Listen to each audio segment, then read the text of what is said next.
no gold is not enough.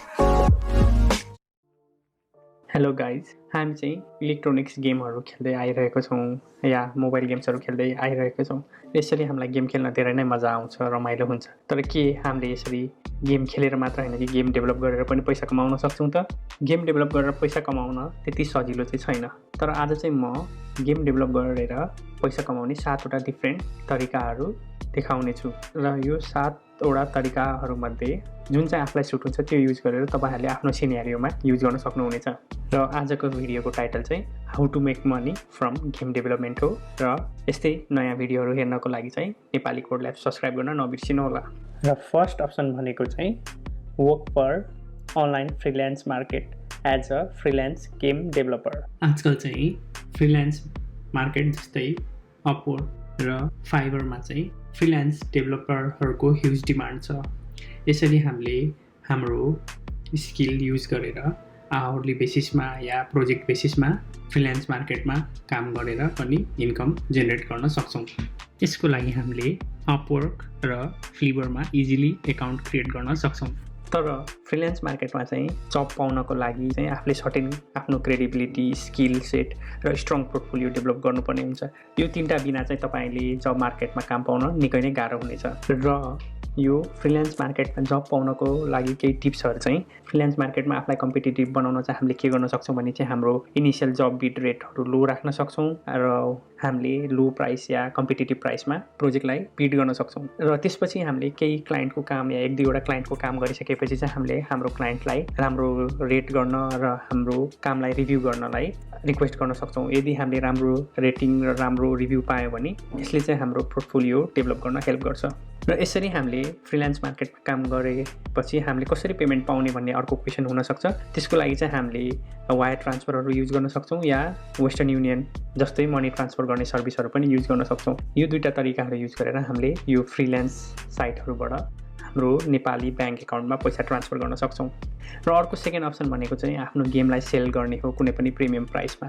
यसमा चाहिँ हाम्रो कस्टमरहरूले हाम्रो गेमलाई सर्टेन अपफ्रन्ट या मार्क प्राइस पे गरेर हाम्रो गेम किन्नुहुन्छ। यसरी हामीले हाम्रो कस्टमरलाई गेम सेल गर्न सक्छौँ। यसरी हामीले हाम्रो गेम सेल गरिसकेपछि हाम्रो कस्टमरलाई कन्स्ट्यान्टली सपोर्ट दिनुपर्ने हुन्छ र हाम्रो गेममा भएको सबै फिचर अनलक र एभाइलेबल हुनुपर्ने हुन्छ।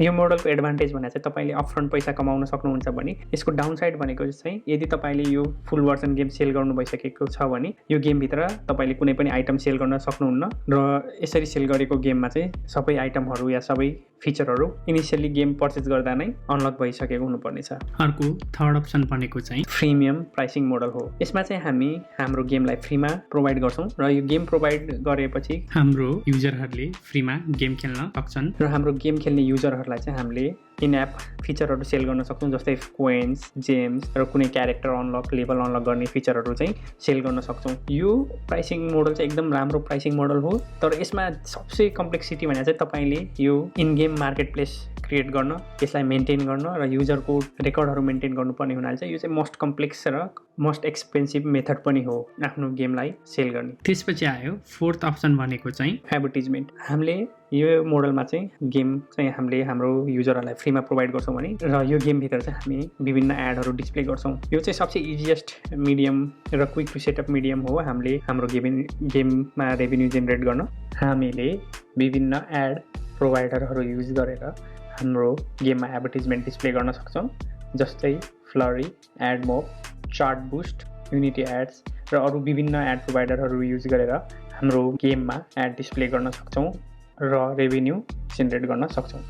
र यो प्लेटफर्महरूमा पनि हामीले सिम्पली आफ्नो एकाउन्ट क्रिएट गर्न सक्छौँ र यसरी एकाउन्ट क्रिएट गरिसकेपछि हामीले हाम्रो गेममा एडहरू डिस्प्ले गर्न सक्छौँ र यो विभिन्न प्लेटफर्महरूबाट जेनेरेट भएको रेभेन्यू चाहिँ हामीले डाइरेक्ट हाम्रो ब्याङ्कमा ट्रान्सफर गर्न सक्छौँ र इन केस मनी ट्रान्सफर गर्न सकेनौँ भने पनि यो प्लेटफर्महरूले हामीलाई डाइरेक्टली चेक सेन्ड गर्छ र त्यो चेक हामीले हाम्रो ब्याङ्कमा डिपोजिट गर्न सक्छौँ।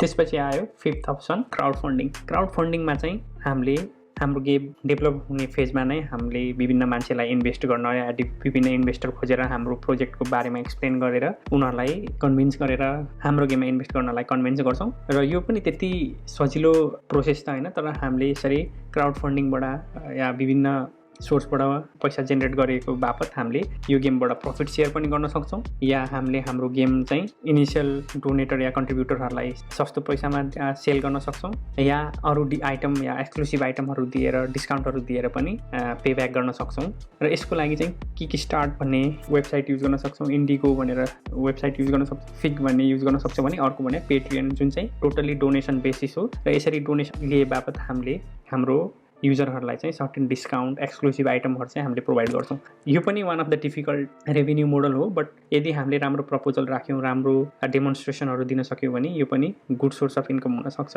र 6th अप्सन भनेको चाहिँ हामीले क्रिएट गरेको art 2D art 3D art animation साउन्डहरू पनि हामीले सेल गर्न सक्छौँ यो सेल गर्न चाहिँ हामीले युनिटी स्टोरमा गएर पनि आफ्नो सेलर एकाउन्ट क्रिएट गरेर हाम्रो आर्टहरू सेल गर्न सक्छौँ त्यसपछि आयो 7th अप्सन स्पोन्सरसिप चाहिँ हामीले कुनै पनि हाम्रो लोकल ब्रान्ड या कम्पनीहरूलाई प्रपोजल प्रेजेन्ट गर्छौँ र प्रपोजल प्रेजेन्ट गरेर हाम्रो गेमलाई स्पोन्सर गर्नलाई कन्भिन्स गर्छौँ यदि कुनै पनि ब्रान्ड या लोकल प्रोभाइडरहरू हाम्रो गेमसँग टाइअप भएर हाम्रो गेमलाई स्पोन्सरसिप गर्न रेडी छ भने चाहिँ हामीले यसरी हाम्रो गेममा पनि रेभेन्यू जेनेरेट गर्न सक्छौँ तर यसको लागि चाहिँ एउटा च्यालेन्ज भनेको चाहिँ हाम्रो गेमको लार्ज युजर बेस हुनुपर्छ र हामीसँग गुड कन्ट्याक्ट हुनुपर्छ यदि हामीसँग त्यस्तो लिङ्कहरू छैन भने पनि हामीले के गर्न सक्छौँ भने यस्तो ब्रान्डको कर्पोरेट अफिसमा स्पोन्सरसिपको लागि एउटा लेटरहरू ड्रप गर्न सक्छौँ यदि यो ब्रान्डहरू चाहिँ हाम्रो स्पोन्सरसिप लेटरबाट कन्भिन्स भयो र उनीहरू चाहिँ हाम्रो गेमलाई स्पोन्सरसिप गर्न रेडी भयो भने चाहिँ यसरी पनि हामीले हाम्रो गेममा रेभेन्यू जेनेरेट गर्न सक्छौँ यो त भयो मसँग भएको 7वटा केही तरिकाहरू रेभेन्यू जेनेरेट गर्ने हाम्रो गेम डेभलपमेन्टबाट यदि तपाईँहरूसँग पनि केही यस्तो आइडिया या